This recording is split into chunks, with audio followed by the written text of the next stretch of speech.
It is football happy hour on HQ. Chris Hassel joined in studio by Brady Quinn and Bryant McFadden with us as well. Fellas, mandatory minicamps beginning this week for most teams. Aaron Rodgers is in Green Bay. He is going to participate in this, and it is a big difference from last year at this time when his summer vacations were just getting started. Well, yeah, I mean, look, he's under contract now, and you can say it's not about the money. The reality is when you get compensated to the likes of a 3-year, $150 million deal, it's going to satisfy, at least to some degree, the fact that you've been the best player in the league the past 2 years. You should be compensated for it.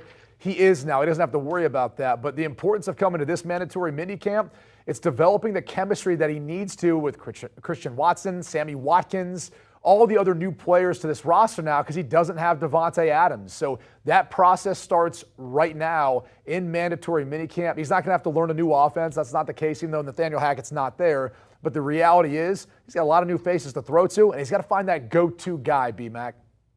Yeah, no doubt, Brady. And also, you got to look at it, like you mentioned, he has no reason to not be there. I mean, he's been compensated. He's satisfied when you look at his contract. He has no reason. A year ago, he was disgruntled. He felt some type of way in regards with the organization when it came to the contract and the way they handled the personnel moves and not considering his mindset. But this probably is one of the more important mini camps for Aaron Rodgers, as Brady mentioned, with the unknown at the wide receiver position. Clearly right now, we don't know who the number one guy will be with Devontae moving on to the Raiders. So he has to try to establish chemistry with a lot of new pass catchers, primarily speaking at the wide receiver position. But you better believe they're in good hands as long as number 12 is there. So I think he is excited to get this upcoming year started along with the wide receivers as well.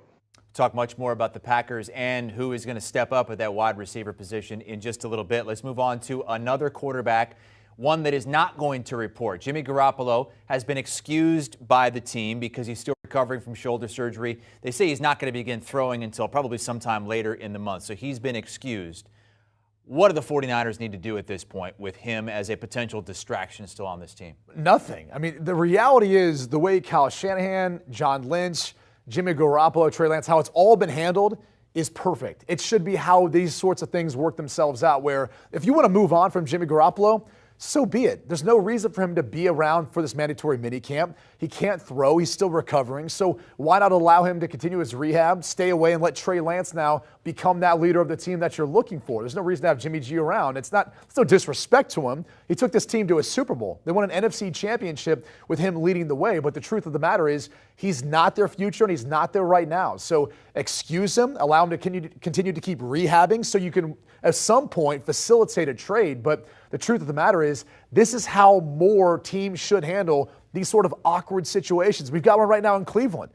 Either trade Baker Mayfield or release him. Let him go. Move on. Even though there's uncertainty with what's going to happen with Deshaun Watson, the Browns, to me, are fumbling this whole situation right now. Meanwhile, the 49ers, they're moving on in a new direction, and they're doing the right thing with Jimmy Garoppolo and telling him exactly what's going to happen. He's not going to be playing here anymore, and that's okay. He'll have an opportunity somewhere else. Yeah, and the writing was on the wall over a year ago when they drafted Trey Lance. Making that type of investment at the quarterback position, Jimmy Garoppolo knew exactly what was going to happen, regardless of how things played out a year ago. He played pretty good football. They got him deep into the playoffs, and then, of course, the injury happened, and now it's time for Trey Lance to jump in to become the starting quarterback for the franchise. So, yes, they're handling this the best way possible. A very, very professional way, because as Brady mentioned, if you have him there at the facility in the locker room, questions will be asked about what will happen. What do you want to happen, Jimmy Garoppolo? Other players will have to answer questions as well. And that's the last thing you want to do during minicamp. Ask questions about a teammate. Will he be traded? Should he be traded? Who should be the starting quarterback? Right now, we know who the starting quarterback is. It's not a competition. It is Trey Lance's job to lose, and I think this is the best way to handle this, especially if you want to try to develop confidence in your young quarterback in Trey Lance. So when would it become a distraction if he's still on the roster? All the way training camp? I mean, it's not a distraction if they're just saying, hey, we're allowing you to miss this period of time that's mandatory. I mean, usually a mandatory minicamp, if you're under contract, you don't show up, you're potentially up for fines. But in this case, they're saying, no, we're excusing this. That's okay. We want to move on in the direction of Trey Lance. So even training camp doesn't matter. I mean, they don't need him to be there unless they feel like, look, Trey Lance isn't coming along the way we want. or we need Jimmy G here in order to potentially be a backup. And look, Jimmy G might not want to sign up for that. And maybe that's where, something else comes out of this. But for the most part, this isn't a distraction because of the way the San Francisco 49ers are handling it. All right, he has an excused absence. A guy who does not is Cowboys tight end Dalton Schultz. He's reportedly going to skip camp. He's not happy. He wants a long-term deal. He's going to play under the franchise tag if they don't reach one in the next 6 weeks. Yeah, I mean, the biggest thing is if he signed the tag or not. If he hasn't signed the tag, he's under no obligation to go to this mandatory minicamp. So that's the biggest difference when you see a player who's got the franchise tag placed on him. He wants a long-term deal. A lot of these sorts of things will work themselves out over the next few weeks if they can come to an agreement. But let's not forget, too, they did draft Jake Ferguson out of Wisconsin in the 4th round. So that it's almost as if the Dallas Cowboys are looking at potentially moving on. And even though we're looking at the stats of what Dalton Schultz has done, the truth of the matter is I don't know that he's really one of those top options in the passing game or really playmakers within this offense. So he can try to hold out for a bigger long-term deal. I don't know that he's going to get it. I think they drafted him to eventually be the replacement of a guy like Jason Witten. I don't think he's up to the Jason Witten par with that. But this is the only leverage he's got at this point to miss this portion of the season. And then we'll see if they can come to a long-term agreement, and we'll see what decision he makes, B-Mac, once training camp comes close. Yeah, for Dalton, I mean, he has leverage based on what he's done the last 2 years, especially a year ago, having a career year in yards and receiving touchdowns. But yes, it's all about the market for Dalton Schultz. Where does he see his value? Because if you look at the tight ends, we know George Kittle is a beast, right? He's getting $15 million per year. Travis Kelce I think he's underpaid. He's getting $14.3 million. Dallas Goedert getting $14.2, and Mark Andrews is getting $14 million.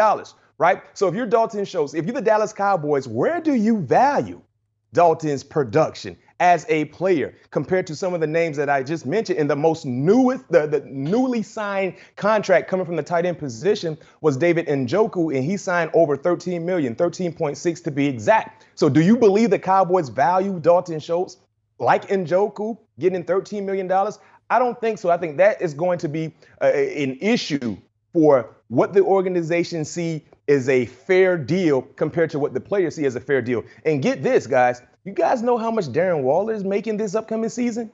Pennies on the dollar. He's working on a long-term deal, yeah. $7.4 million. Remember, he signed his newest deal back in 2019. You talk about underpaid. Darren Waller is getting $7 million this upcoming year. I think the biggest difference, too, when you look at a guy like David Njoku, who B-Max is using as an example, is that's a legitimate mismatch when you split him out and the way you can move Njoku around because of his size and athleticism. Dalton Schultz is more of your traditional wide tight end. He's going to put his hand in the ground. He's going to be a key component part of that rushing attack, sometimes even in pass protection, as well as releasing out. But you're talking about a different type of player. So if he's looking for that sort of deal, it may be hard to come by as far as a long-term extension because he doesn't provide that mismatch that I think every offense is looking for going up against safeties and linebackers at the NFL level. Let's move on to the New England Patriots, who always do things a little bit differently under Bill Belichick. Josh McDaniels, obviously now the head coach in Vegas. There's a report now that they don't have an offensive coordinator at this point. The report states that Matt Patricia is the leading candidate to call offensive plays. And I think the run-of-the-mill football fan would say, hang on a second. Wasn't he the defensive coordinator when he was here before? Yeah. What's up? This is typical Bill Belichick in New England with the way he's able to coach and condition his assistants. We used to do this drill, and this was back when I was with Eric Mangini, and he brought it from the New England Patriots. You take a day in training camp, you take all the defensive players, you put them on offense. Take all the offensive players, you put them on defense, and you'd go through installs. And the whole point of the exercise was he wanted both sides of the ball to understand that perspective of what you're being asked to do. And a lot of players have played both ways, but you don't realize really the amount and how intense the playbook is and the game planning and the preparation until you go through it firsthand. And the other thing you started to realize was like guys like BMAC, those DB, those guys are way better athletes than sometimes the guys you throw to a wide receiver. Now, they might not be able to catch quite as well, but that's a whole other story. Stone hands. But the point is this. Their coaching staff is going to know both sides of the ball. Now, there is some big-time concerns if Matt Patricia can call offensive plays if he's never really done it before, but he's smart. He understands the weaknesses of defenses. He's game planned his entire life on that side of the ball, and I can assure you he's going to have a plan moving forward on offense. But this is also a title that usually is earned in New England. Let's not forget, when Charlie Weiss left New England, there was kind of that vacancy there. And it was Josh McDaniels calling plays, but they didn't anoint him as the OC until later on. He eventually did such a good job. He got a head coaching job in Denver. So this is pretty stereotypical for Bill Belichick and the New England Patriots. I'm so confused. I would never question Bill Belichick. I think he's one of the greatest to ever do it. But I'm a bit concerned right now in not knowing who the OC will be. And if you decide to go with Matt Patricia, as Brady mentioned, this is a guy who's coming from the defensive side of things. Calling plays is one thing, but doing it consistently is a whole nother thing. As Brady mentioned, they did that for one day where they got the defensive guys to go play offense. They only did it for one day, right? We're talking about going into this upcoming season, which is a very, very important year for that organization, and potentially having Matt Patricia call the plays on the offensive side with a second-year quarterback. A second-year quarterback in Mac Jones. It's one thing if you still had Tom Brady. I can call plays for the Patriots if Tom Brady was still there, or Jimmy Garoppolo, a guy that's experienced. But this is a second-year quarterback, and you're starting to utilize his skill set and understand who he is as a passer. But Matt Patricia, I'd rather Bill Belichick say, you know what, guys? I've been around football longer than anybody else in this building. I will call the plays. I will call the plays. And let's see exactly what happens throughout the year. But Matt Patricia, I mean, my goodness, it seems like they're just waiting for Bill O'Brien to tell Nick Saban, you know what? I'm going to go back to the league. I'm going to the New England Patriots because clearly I don't know what Bill Belichick is doing. I would never question his decisions, but I'm a bit concerned, especially for the second-year quarterback. Well, let's not forget this, though, too. That defensive playbook that B-Max used to, it's about this big, all right? The offensive playbook, it's front to back, and it's about this big. So Matt Patricia is going to have a lot more situational calls. He's going to be mixing in personnels more so than what you do on defense. I mean, you've got your base, you've got nickel and dime and some variations of that, but you've got an assortment of different packages as far as personnel, situations, play calls, etc. So that's going to be a big-time hurdle, I think, for anyone who's never called plays before, let alone to do it at the NFL level. It's going to be tough, and B-Mac brings up a great point talking about Mac Jones and developing that chemistry. I've been with a lot of first-time play callers. One of the biggest hurdles they face is figuring out their identity as a play caller. Sometimes it takes a while before not only they figure out what they like to call and where they can find a groove, but really what works with the guys you're calling the plays for out there on the field as well. So, Matt Patricia. Hey, Brady. Go ahead, B-Mac. Real quick, guys. I consider myself to be a football guy, right? So my son's 9-year flag football team, I had to call offensive plays. I'm usually the DC. The OC wasn't there. Listen. That pressure got up on me so fast. I said, oh, my God. And that was only just flag football, Brady. I really thought I was prepared. I got my plays. I got my notepad and everything like that. And I'm like, man, situationally, what should I do? Should I run the football? Should I go a short pass? Should I go a long pass? It happens so fast. I'm not comparing 9U flag football to the NFL. But I am comparing the difference when you come from one side of things and now you're forced to do the opposite. Yeah, I mean, it's like you get a new defensive guy on your team, and B-Mac will tell you, hey, we're playing man on this one. It's man free, man robber, whatever the variation is. Just guard the guy across from you. It's not that complicated. Offense, it gets really complicated really quick. Yes. We'll see if this report comes to fruition that Matt Patricia is right now the leading candidate to call plays, former Patriots defensive coordinator. Another former Patriots defensive coordinator, Romeo Crennel, calling it a career today. 50 years in coaching, and Brady, you spent many a year with him. Yeah, he's the head coach who drafted me. I loved Romeo, loved Rack, and he's had a wonderful career coaching, big impact on a lot of players, out there as far as almost being a father figure at times. Really, when you look at his coaching style, he wasn't the type of guy that would really, unnecessarily go off on something if he didn't need to. I was always trying to use different examples as teaching moments, was definitely a player's coach. Guys loved him. So wish him a happy retirement. Everyone loves Rack. You're not going to find one player who's like, I didn't like playing for Romeo Crennel. Rack was the best. Wish him the best on a very long, successful NFL career. I mean, I can't call him Rack because I didn't know Coach Romeo Crennel personally, but every player that I've known that played under Romeo Crennel said the same things that Brady just mentioned. A player's coach, extremely likable, very, very personable as well, nice, high character guy. And you look at his coaching career outside of, some of his head coaching stints. I mean, he's been extremely productive coach. So seeing him give 50 years to the National Football League on the sidelines, That's one reason to applaud him. But when you look at the lives he's been able to touch, that's a whole nother reason. So salute Romeo on an outstanding NFL coaching career.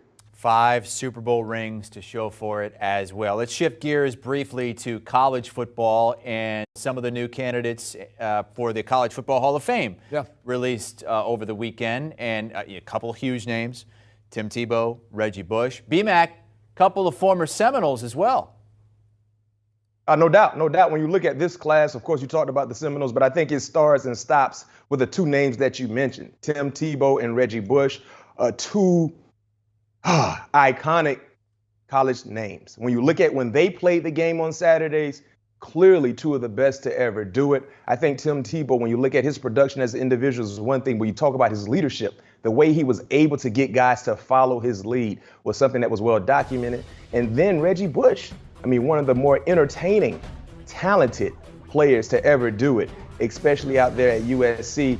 I mean, if you talk about highlights and wanted to stand up when you watch a guy play, when number 5 was on the football field for USC, you knew it was going to be a huge day in his favor, and he was going to make a lot of people look foolish playing opposite of him, trying to stop him and tackle him and cover him. A outstanding player throughout his college time, and also had a heck of a professional career as well. You know, I have the opportunity to obviously work with Reggie Bush, and I've told him to his face, I've said it on TV, and I'll say it again right now, he's the best college football player I'd ever seen. Bottom line is, there was no one who could change his game, and it was as electric and as fun to watch as Reggie Bush. So surprised that he's not already in at this point based on his career. You've got a lot of obviously very deserving members and people who are up for it. It's a star-studded cast. You know, Tim Tebow's had a tremendous career too. So obviously he'll be a guy who'll be getting in there and hearing his name called. But it's one of the tough things. There's so many deserving people to be a part of the College Football Hall of Fame. There's only so many that get to go in each year. But the 2 names you mentioned, Tim Tebow, Reggie Bush, they're going in this year. Most exciting player, in my opinion as well, that I ever watched in college was Reggie Bush. BMAC, if you had to pick one in your lifetime, most exciting college player, who would it be? Peter Ward. What do you mean? Number 9. Yeah. I mean, just go look at the play against Louisiana Tech right there.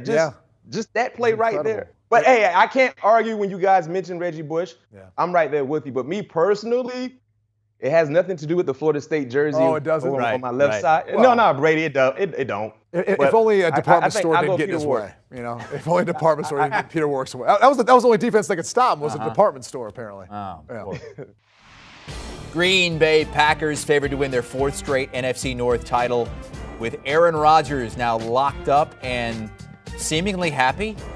He and the Packers and Matt LaFleur have won 13 games each of the last 3 seasons, but they have not been to the Super Bowl since Rodgers won his one and only Super Bowl 12 years ago. The win total is 11. They are minus 180 to win the division and one of the favorites to win the NFC and the Super Bowl. They're 11-1 to win it all. Rodgers 10-1 to go back-to-back-to-back MVP. Let's break down the cheese with Brady Quinn and Bryant McFadden. And let's start with Aaron Rodgers, Brady. Is the relationship mended at this point? Well, I think he's forgiven Green Bay and really more probably the front office, if you will, if you look at the structure of it, whether you want to say it's Brian Gutekunst or whoever else you want to point the finger to. He's forgiven. I don't think he's forgotten. I don't think he'll ever forget the fact that they traded up into the first round, didn't tell him they were going to take a quarterback, and took Jordan Love. And it's not like this organization hasn't done something like this in the past. So they should have been better prepared as far as how to manage that sort of situation. He'll never forget that, but he can forgive them for it, and I'm sure he has with the contract that they've presented him. But at this point in time, it's his team, whether that's for this year, the next 3 years. I mean, they're paying him more than any other quarterback in the NFL. So BMAC, I don't know about you, but like I said, it'd be pretty easy to forgive a team if you're going to pay me $150 million. Hands down, no question. But the thing about Aaron Rodgers is this. I agree with you 110%, Brady. He would never forget what the Green Bay Packers did to him. And the reason why I feel that way, he still holds a grudge with the San Francisco 49ers for not selecting him in 2005. that is still a personal vendetta for him. Anytime he has an opportunity to go against San Fran, now granted, it hasn't worked out as well for him lately, but we know how he feels about that organization and why he feels that way. So yes, he understands and know that, you know what, they made me feel better by giving me 50 plus per year, but I would never forget. So right now, the relationship is the best it could be based on the contractual agreement between Aaron Rodgers and the Green Bay Packers, but he would never forget. But I can tell you this much. He's happy. You can tell he looks happy. He feels good. And man, just knowing that he has that $50 million coming in, I mean, will make all parties involved feel a lot better than what they were feeling a year ago around this same time. 50 mil goes a long way in Green Bay, Wisconsin. B-Mac, have you ever eaten a bratwurst? No. I knew it. I knew he ordered Cornish game. I've never had a bratwurst before. Are you shooting me? No. Neither one of you guys have ever had a bratwurst. No. No. It doesn't look appetizing. What the hell is wrong with you two? I mean, I would ask the question to you. What's wrong with you? Why are you putting that in your body? Where can I get it? I mean, it's great. It's a great meat. A bratwurst? Are you kidding me? I just had one last week. I don't think you want to know how that meat is made. Well, you don't want to know how a bratwurst or a hot dog is made, but it's damn good. Okay, I guess I'm on an island here. I guess I'll never get it then if you're going to tell me I've that. had cheese curds. Cheese curds. Those are good. How about Jordan Love? We briefly mentioned him. He's entering year 3. Obviously, this season, fine, not an issue. But what do you do with him moving forward if Aaron Rodgers is going to stay for years now? You got to trade him. I mean, in all honesty, I think when they agreed to the contract with Rodgers, they should have moved on from Jordan Love at that point in time. Because here's the predicament you find yourself in, especially this year, if he doesn't get any playing time. He's now 3 years in the league. He's barely played at this point, and you've got to make a decision on his 5th-year option. And remember, when you make that decision, the CBA has changed in the NFL, so it's fully guaranteed. And so it would lead you to think, well, they're probably not going to pick up that option on him. But a lot of that would have to depend on what Aaron Rodgers wants to do. I mean, I don't think he'd agree to a 3-year deal for $50 million per year if he wasn't going to at least play that out for the next year or 2. So this puts Jordan Love in a really tough predicament. And I think, and honestly, I don't know how things would have worked out had he played sooner in his career. And we still don't know what type of quarterback he's going to be. I do know this.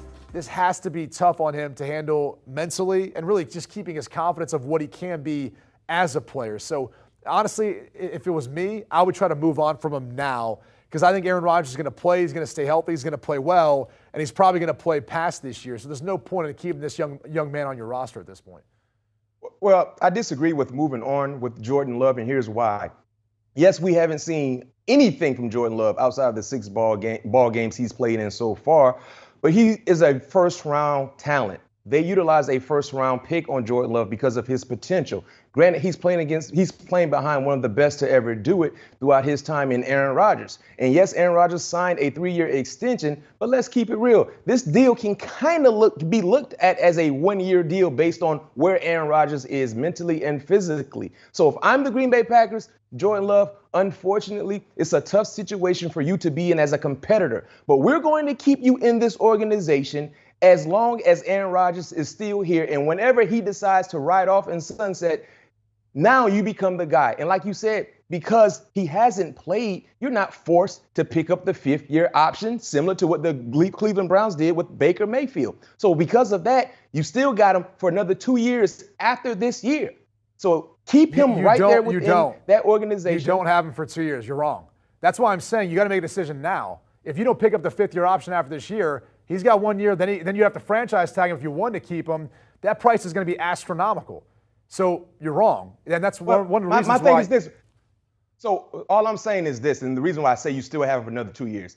Instead of franchising, you can hit him with a low market deal. He has no market value. Who are you going to trade him to right now? He's played 6 ball games. Who's going to give you anything for Jordan Love? You're going to then pay him and you haven't seen him and Rodgers could still be on your roster? I mean, at this point, like I said, you'd rather cut your losses, take what you can get for him. Otherwise, why would he sign a deal? Wouldn't you think that if you think he's a first-round talent, he'd field a better offer if he's on the free agent market?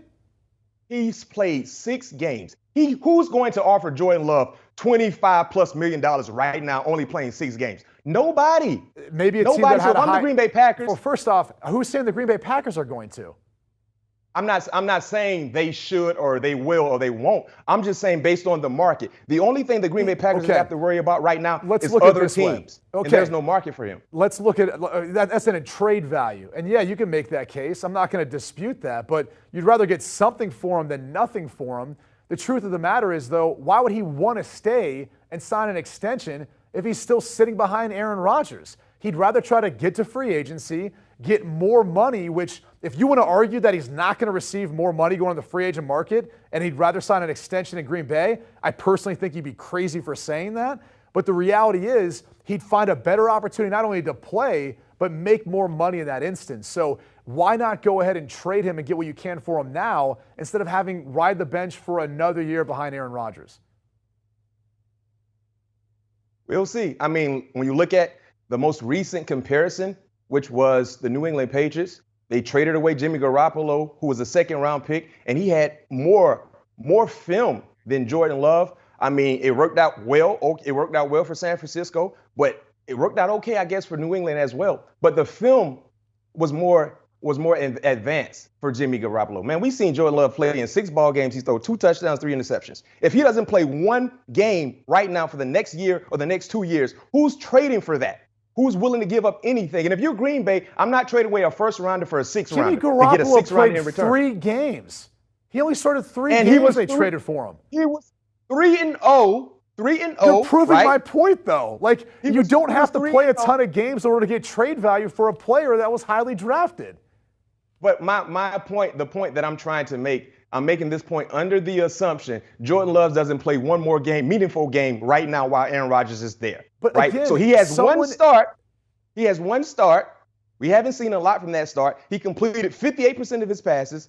In 6 ball games he's played, 400 yards, 2 touchdowns, 3 interceptions. Who's trading anything valuable to Green Bay for those numbers? As I said earlier, you're not going to trade anything that valuable for him, and it has nothing really to do with the stats because you're going to base everything off of what you saw of him as a prospect.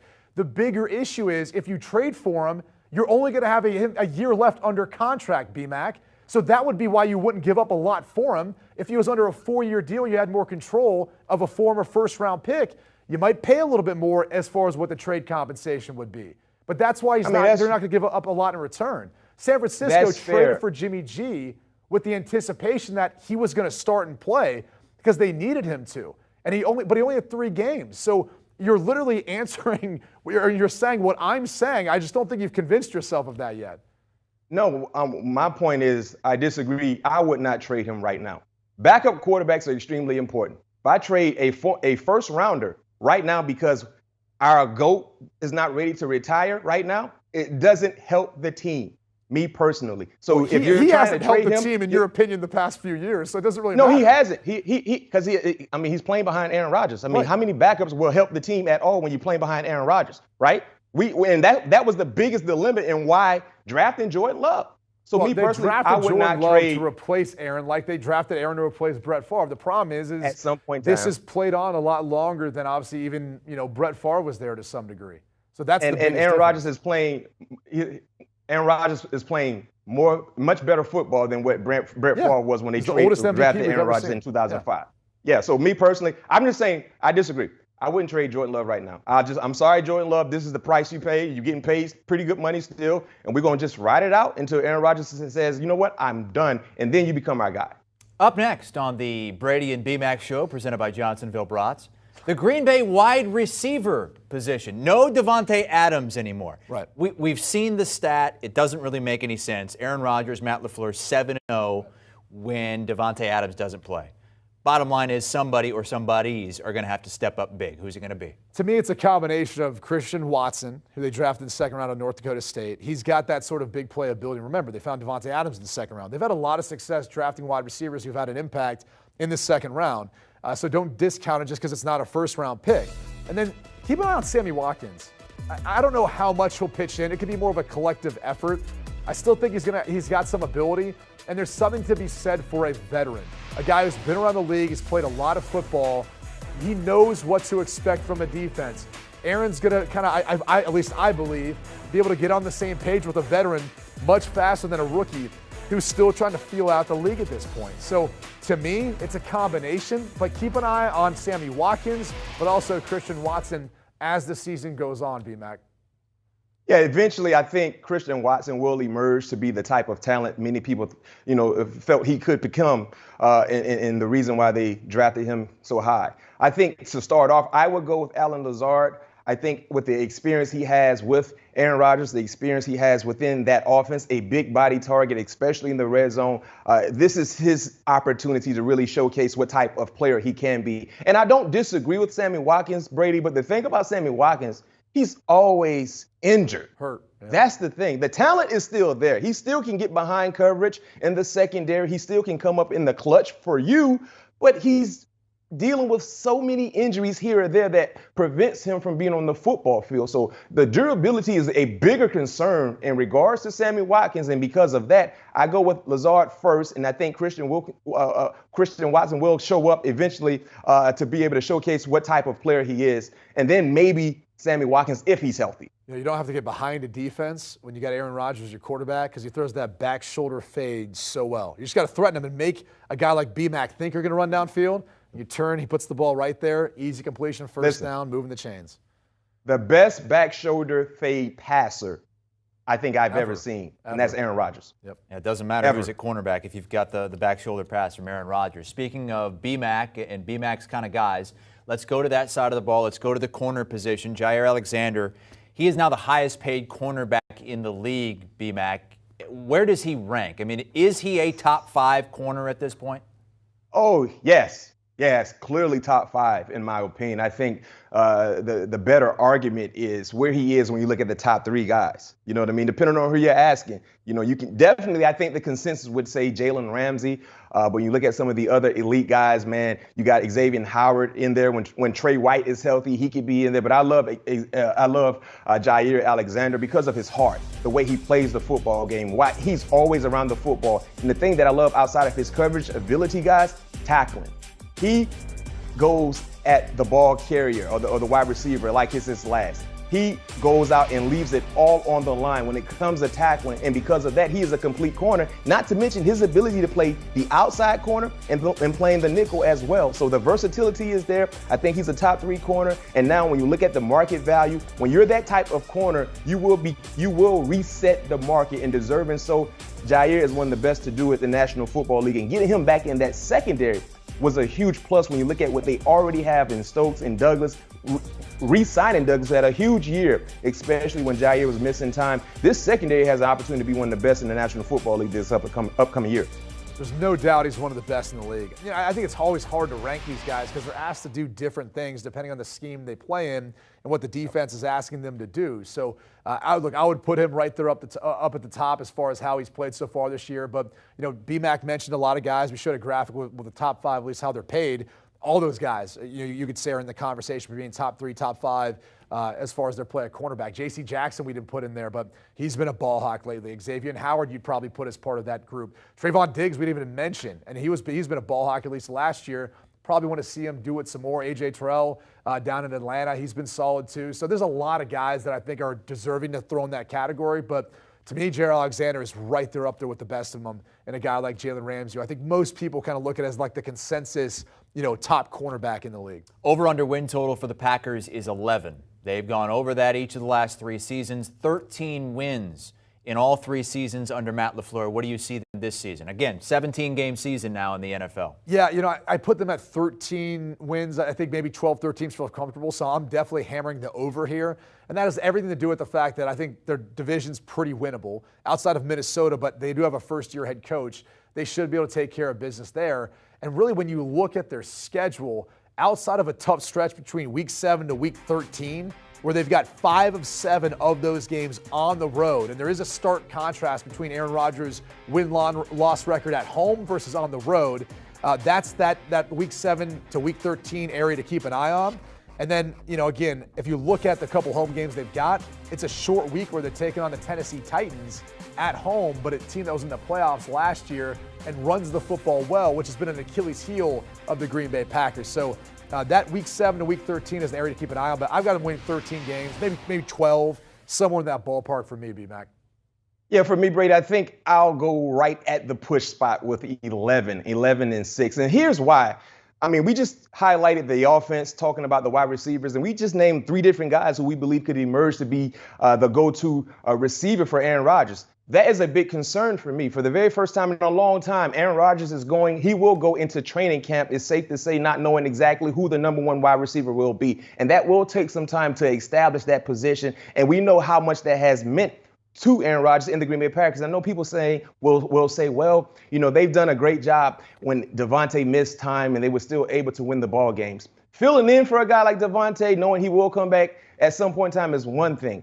But knowing that he won't play for your organization the entire season is a whole nother thing. So I think that will take some time. I love the defense. I love the personnel. But I think we will see a few trap-like ball games for the Green Bay Packers. And I could be wrong, but I don't expect to see them win around 13 games like they've done over the last few years. I think there could be an opportunity with a difficult schedule when you look at the travel, right? Could really provide some trap elements for them. So I go 11.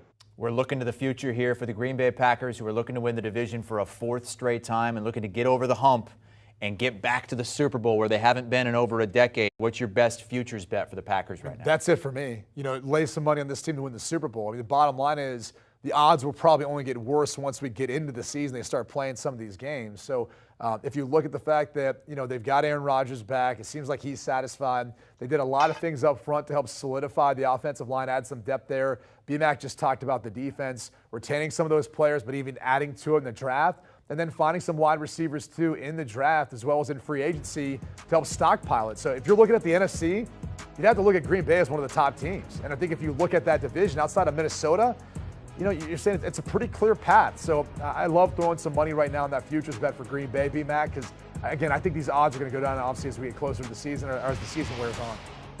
Yeah, Brady gave you guys the team element when it comes to best bet. I'll give you guys an individual element when it comes to the best bet for the Green Bay Packers. And I'm attacking Christian Watson. And when you look at his receiving yards total, I take the over. That number is at 615 right now. I see Christian Watson getting over 615 yards throughout his rookie campaign. And here's why. We don't know who the number one guy will be. We just highlighted the wide receiver position. I believe Christian Watson at some point in time will emerge to be that guy, and the same can be said for Brady. So with the uncertainty at that position will provide opportunities for him, especially with a veteran passer like Aaron Rodgers throwing him the football. You look at that odds, it's minus 110 right now. So yes, I'm going with Christian Watson taking the over at his receiving yard total, which is 615. Back here on HQ with a look at the odds to win NFL MVP. Josh Allen is the favorite, and the Bills are the favorites to win the Super Bowl. Patrick Mahomes right behind. Tom Brady has won 3 MVP awards, but hasn't won one in 5 years. Aaron Rodgers has won the last 2. Some young guns right behind, Justin Herbert and Joe Burrow. Brady Quinn and Bryant McFadden here. I'm Chris Hassel. Let's go head-to-head picks here. Okay. So if you're putting two guys that have virtually the same odds head-to-head, who would you take? Let's start at the very top here. Josh Allen's the favorite. Patrick Mahomes has been the favorite in years past and has won award. Yeah, and I think it's hard to win it as a favorite, which is why I'm not going with Josh Allen, even though he very well could be this year. He's obviously had a tremendous past couple of seasons, but he is dealing with a new play caller in Ken Dorsey, who's taking over for Brian Dable that left to go be the head coach for the New York Giants. There will be a transitional period there. And again, it's tough when you are the favorite going into the season to stay on top. And that's why I like Patrick Mahomes, because he's been the favorite in the past, but he's not in this case. So you get a little extra value there. I know there's some concern about not having Tyreek Hill. The reality is this. Look at what they did to replace him. I mean, Mecole Hardman, first off, is going to step up in a bigger role. You see Juju Smith-Schuster here. He's going to be more of that big body possession receiver. Marquez Valdez-Scantling, who had a great year last year with the Green Bay Packers, will step up and take the top off the defense. And oh, by the way, how about this? Think about the national stage they're going to have almost week in and week out. 19 primetime games the AFC West gets. That's how many primetime games. So they're going to have many opportunities to showcase themselves and really showcase his skill set, B-Max. So I love Patrick Mahomes in this spot, and it's kind of weird to see him as number 2 because, to me, he's still the most talented quarterback, and I trust him and Andy Reid to still be able to put together quite the potent offense. In a league, by the way, that has so much other offensive firepower, could be a lot of shootouts in the AFC West, too. That's going to help the stats. Yeah, no doubt. I like Patrick Mahomes, but I'll make a case for Josh Allen, right? When you look at the talent he might be one of the more talented quarterbacks in the National Football League. It's not just about his arm, just the athleticism. We saw 6 rushing touchdowns from him a year ago. I can easily see him getting close to 10, which would be impressive, especially when it comes to this MVP category. Not to mention as a passer, when you look at what they've done to continue to add pieces around him. Adding Jamison Crowder is a huge, huge plus. Jamison Crowder is a prolific route runner. A lot of people overlook him because of the organizations he's been playing with. But this is a guy that can do dividends and do big-time things, pay dividends for this team and do big-time things for this offense, along with Josh Allen being his quarterback. You know about Stephon Diggs, and Gabriel Davis is now the new number 2. He has emerged to be a big-time playmaker for their offense, not to mention when you look at Knox at the tight end position and adding O.J. Howard, who is a talented guy. He just hasn't been able to find his stride because of injuries and because of inconsistencies. But I think if he can stay right and understand and get this offense down packed, he will help this offense as well. So me personally, I think you can take either guy, right? But I'll make my case for Josh Allen based on the talent, based on where he's going in his career, and along with how this team will do. Because we know one thing about the MVP is not just about the individual skill set, it's about the team as well. And we all would say, not saying that Kansas City is not the favorites, right? Won't be a favorite, but the Buffalo Bills has an easier task to be able to get to the promised land more so than Kansas City, especially when you look at their division, the AFC West. Definitely an easier road to hoe. Aaron Rodgers has not been the favorite either of the last 2 seasons. He has won the MVP each of the last 2 seasons. Again, not one of the 2 favorites, but he's right in their top 4. Let's pit him up against another guy who has 3 total MVP awards, and that's Tom Brady.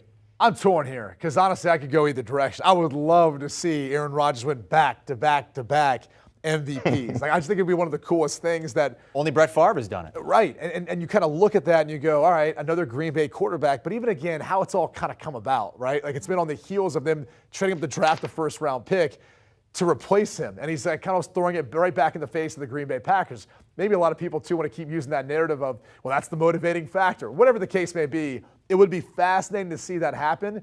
I just have a hard time believing the media and all those who actually vote on the MVP are going to do it, even though Rodgers has played at such a high level. I personally want to see Brady do it because I don't know how many more chances we're going to get to see him play. This could be his final season, given his age and all that. And if he was able to win one at his age, which he turns, 45 this year, that would be unbelievable. Yeah, he won at age, I think it was age 40 was his last one, which was, we thought that was crazy then. And this would be even crazier. Like you'd be looking at it saying no one will ever be able to surpass winning an MVP at 45 years old in the league. So I'm kind of rooting for Tom Brady to do it only because I think Aaron Rodgers is going to be around for maybe another couple years at least. Yeah, and I think Tom Brady will do it more so than Aaron Rodgers because the experience at the wide receiver position. When healthy, is safe to say the Tampa Bay Buccaneers have 2 number 1s, right? Mike Evans, Chris Godwin. Of course, Chris Godwin is coming off that ACL injury, but they're saying he should be ready to go by the start of the season. So that should be a big-time plus. Adding Russell Gage from a divisional foe in the Atlanta Falcons is a huge pickup as well. Russell Gage can play football. A lot of people just don't know about his skill set because he was with the Atlanta Falcons. But getting him into the fold with Tom Brady is going to be huge. So I do believe Tom Brady is probably more likely because of the pass catchers. But I will say this, guys. If Aaron Rodgers repeats the numbers he did from a year ago, right, without Devontae Adams, man, Brady, he will have a legitimate case into getting another MVP award based on the skill set along with the stats. No doubt. I mean, the only thing I always throw back out there is, Tom Brady's old. He's 45, and he's still doing it. He needs to retire. He makes everyone look bad in the league because he's played at such a high level for so long that now when a guy like Aaron Rodgers is like, yeah, he said recently, I'm kind of playing retiring, kind of thinking about it a lot or think about it after each season. Everyone's like, well, what do you mean? He's not 40 yet. Yeah, what is he, 8 years younger than Tom Brady, like 6 something years, like that? But still, everyone's like upset about it. Let's talk about some guys who are at least a decade away from even thinking about retiring, maybe even 2 decades the way things are going right now, and that's Justin Herbert and Joe Burrow. Herbert's 12-1, Burrow is 13-1. Burrow with the stunning ascension last season. Herbert is a guy that has all the talent. It feels like this is the year for Justin Herbert. Like if you're kind of looking at guys who are a little further down the list, this would be a guy that would really put some money on. I mean, he's got the skill set. It feels like, he's not getting as much attention as he should, given what he's been able to do so far. He's been one of the more prolific passers since he got his opportunity in week 2 of his rookie season. Now, you could easily make a case for Joe Burrow, especially with what they did last season, displaying themselves as maybe the team to beat now in the AFC North. All that being said, something tells me that it's going to be a year for Justin Herbert with the way they like to throw the football, and especially as aggressive as Brandon Staley is. I mean, Justin Herbert gets more fourth down opportunities than most people. You're only going to be throwing the football. You're going to be giving him a chance to stay out there on the field. So I'm kind of leaning towards Herbert here, even though I think they're both very capable of winning this award. I'll make a case for Joe Cool, and here's why. Joe Cool gave you 30 passing touchdowns, outstanding passing yards, while getting sacked 300 times. Now, I know I'm exaggerating, but it felt like it was 300 times. And Brady, you played quarterback. Can you imagine getting sacked one time?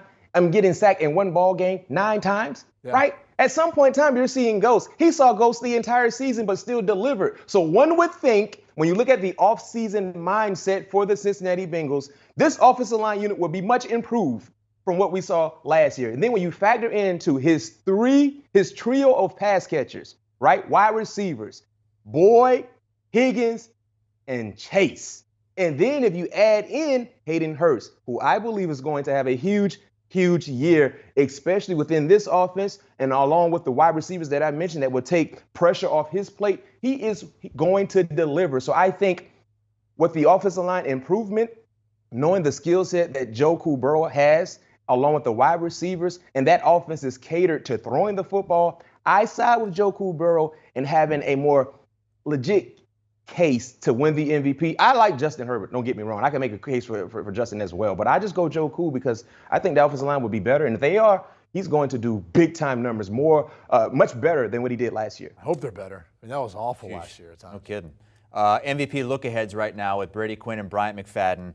BMAC's pick Josh Allen, Brady's pick Patrick Mahomes, but for value, for maybe a long shot to win it, who do you like? I mean, really long shot we're talking. You know, Kyler Murray is an interesting one to me because he's gotten better and better and better each season.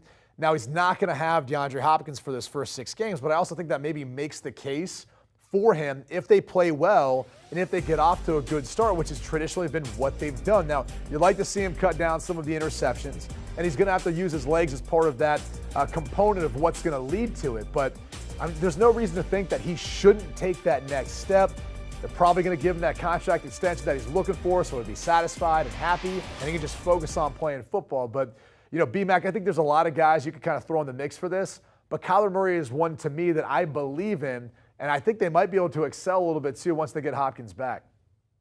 Well, I'll tell you this much, if Kyler Murray does anything close to what you're talking about, oh my goodness, they better hope he's been paid already. Because, man, he's going to script everything off his social media handle if he's not paid and he does what you're expecting him or what you're saying potentially he could do. My long shot is, yes, it's a long shot. I go Jameis Winston, right? And the reason why I go Jameis is, number one, health. If he's healthy, right, looking at what he did last year, in those 5 games he played, the 5-6 ball games that he played for the Saints, I mean, he was doing big time things, and I think his numbers would have been, oh my goodness, it would have been spectacular. But now he's coming off an injury. But then when you look at the personnel, he get Michael Thomas back. Jarvis Landry, who's been tearing up OTAs, is looking phenomenal. Talented Chris Olave, who they spent a first rounder on, and don't forget about Alvin Kamara as a pass catcher. I mean, this is an offense under the radar. No one is really talking about, but they have an opportunity, especially if the offensive line at the left tackle position. If they can do what they're supposed to do, this is an offense that will do numbers, especially if Jameis Winston is healthy. And you know he's a gunslinger, and he got his eyesight fixed, and he's seeing things clearly now, much better than what he's done in years past. And I think we saw a glimpse of the type of player he could be a year ago before the injury. So he is my long shot to potentially get in that MVP category. Wow, 150-1 for Jameis Winston. What happens first, Brady? Jameis Winston wins MVP, or you eat a bratwurst? Jameis Winston is going to win the MVP. Oh, wow. Okay. Well, this is a real deal then. 150-1. I need to put some more value there, baby. All right. Do you want a sports network that delivers everything that matters about the game? The highlights, the picks, the instant analysis. No yelling, no fake debates, no politics. Hit the subscribe button and never miss a moment.